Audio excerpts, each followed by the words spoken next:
Here is the first part of the text formatted for voiceover with punctuation and symbols. They thought they could take everything from me. My family's farmland, my legacy, my future, all sold off by an HOA that had no right to touch it. But what they didn't know was that I had been on this land long before their HOA even existed. And when I started digging through my records, I found something even better than proof of ownership. What would you do if the very people who stole from you suddenly found themselves at your mercy? If you love insane HOA revenge stories, hit that subscribe button, and let's get started. The morning started like any other, with the sun rising over my fields, casting golden light over the wheat swaying in the breeze. I had lived and worked this land my entire life, just like my father and grandfather before me.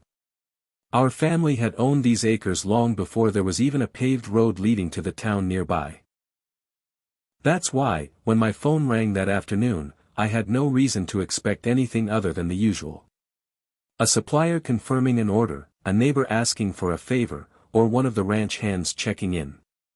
But instead, I heard my lawyer, Sam Grayson, his voice tight with urgency. "We've got a problem," he said. "The HOA claims they've sold your land." I almost laughed, thinking it was some ridiculous mistake. "That's impossible," I said, stepping onto my porch and looking out over my fields. "The HOA doesn't own my land. I never signed anything. My deed is clear." There was a long pause on the other end before Sam finally said, "You need to get down to the county office now. You need to see this for yourself." Within the hour, I was standing in a cramped government office, staring at a thick file of documents laid out in front of me. Sam flipped through the pages, his expression grim.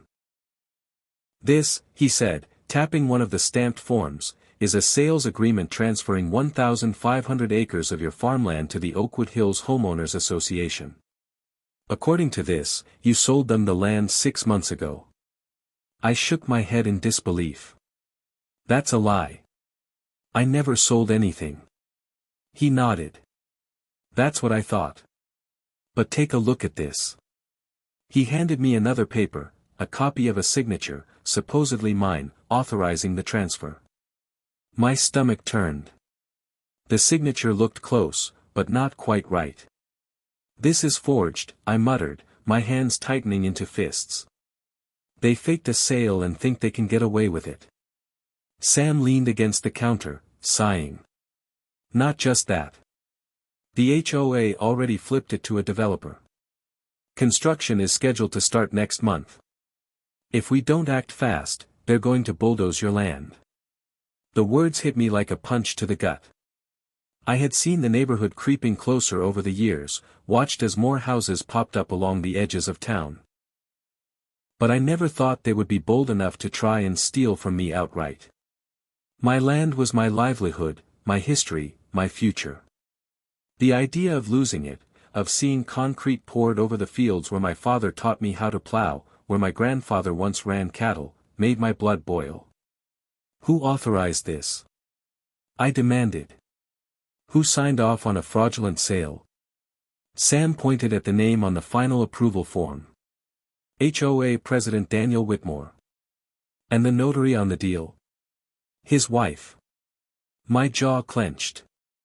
Daniel Whitmore had always been a smug, power-hungry snake, the kind of guy who smiled in your face while plotting against you behind your back. I had ignored his petty HOA nonsense over the years, letters complaining about dust from my tractors, fake noise complaints from my cattle, even a demand to maintain aesthetic consistency with their neighborhood. I never responded because it wasn't worth my time. But now he had declared war. Sam leaned in, lowering his voice. "We can take this to court. You have the original deed. That sale is fraudulent, which means we can get the entire deal overturned. But you need to be ready to fight, because they aren't going to back down easily." I nodded, already forming a plan. "I want to see every document related to this sale," I said. "Every paper they filed, every approval they forged. If they think they can steal from me, they're going to learn the hard way just how wrong they are." Back at home, I pulled out my safe and laid out the documents my father had passed down to me, the ones proving my family's ownership of this land for generations. The official deed, the zoning exemptions, the tax records. Everything was in order. I called Sam and told him to start filing the paperwork.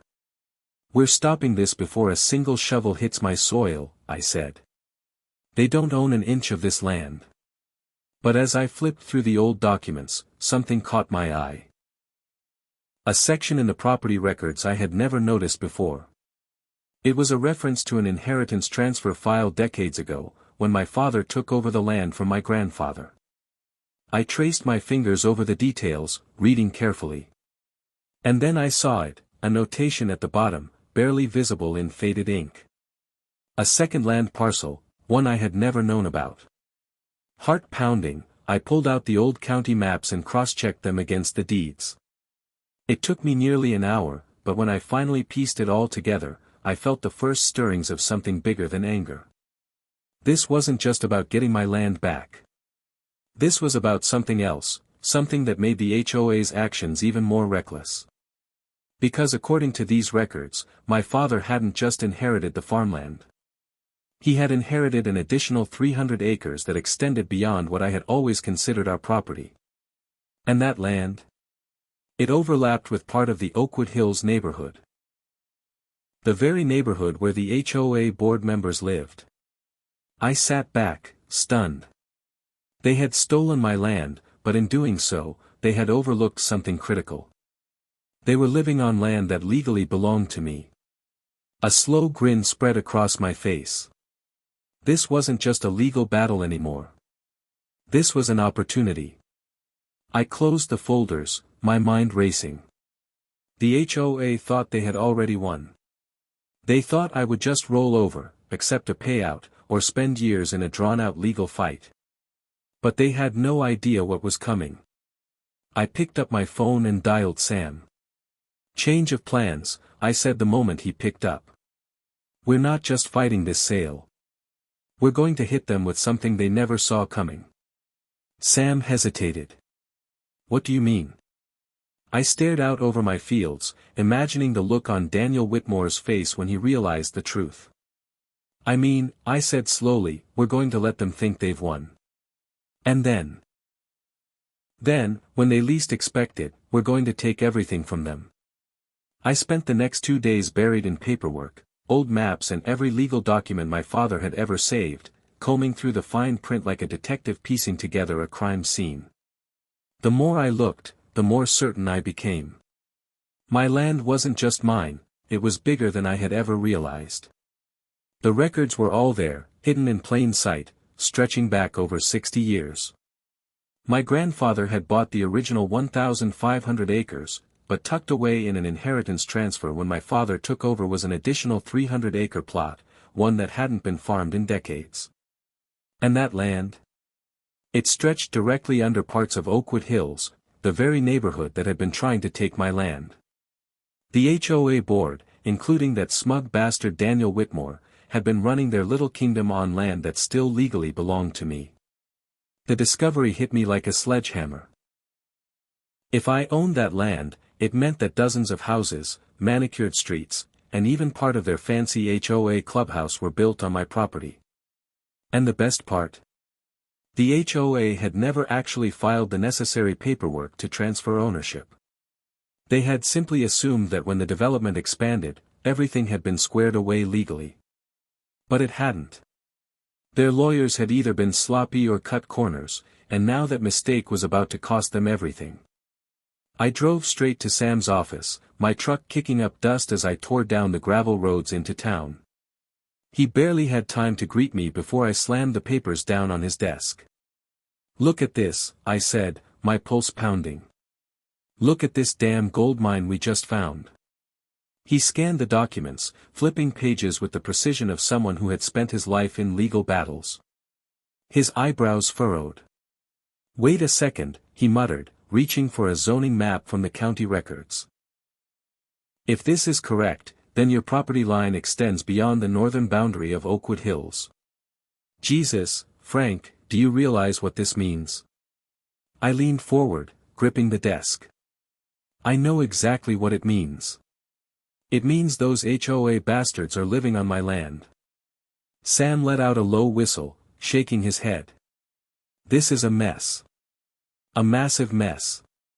If what you're saying is right, then legally, every homeowner in that section of the neighborhood is on land that was never theirs to begin with. He paused, tapping a pen against his desk. Which means their property deeds are invalid. Their mortgages are based on land that was never properly transferred. If you wanted to, you could file a claim and take it all back. A slow grin spread across my face. That's exactly what I plan to do. Sam leaned back in his chair, rubbing his temples. Frank, you have to understand, this isn't just some simple lawsuit. You're talking about pulling the rug out from an entire community. People could lose their homes. I crossed my arms. They had no problem trying to steal my land. They tried to erase my family's legacy. And you think I should feel bad for them? He sighed, knowing there was no talking me out of it. So what's the plan? I thought about it for a moment. We wait. Sam blinked. Wait? I nodded, my mind already working ahead. Right now, they think they've won. They think I'm scrambling, getting my little lawsuit together, trying to stop them from developing my land. But what happens when they find out they're the ones who built their houses on stolen property? A slow smile crept onto Sam's face. They'll panic. Exactly, I said. And we use that panic. We let them go forward thinking they've won. Let them spend their money, sign their deals, break ground on my land. Hell, let them start construction. And then we hit them with everything at once. The next few weeks were agony. I went through the motions, pretending to be the frustrated farmer fighting a losing battle while quietly putting everything in place. I filed the necessary paperwork with the county but didn't make a big deal about it. I let the HOA keep sending their violation notices, let them believe they had me cornered. All the while, I was preparing for the moment I would drop the hammer on them. Then, one afternoon, a letter arrived in my mailbox, an official notice from the Oakwood Hills HOA. It was exactly what I had been waiting for. Final notice of land acquisition. Dear Mr. Franklin Johnson, the Oakwood Hills Homeowners Association has completed the sale of Parcel 16A to Oakwood Hills Development LLC. As per county regulations, your claims regarding land ownership have been reviewed and deemed invalid. The development will proceed as planned. Any further disputes may be directed to the HOA legal counsel. Effective immediately, construction will begin on the 1st of October. Any trespassing beyond this date will result in legal action. Best regards, Daniel Whitmore, HOA President. I read it twice, then laughed so hard I had to sit down. They had just signed their own death warrant.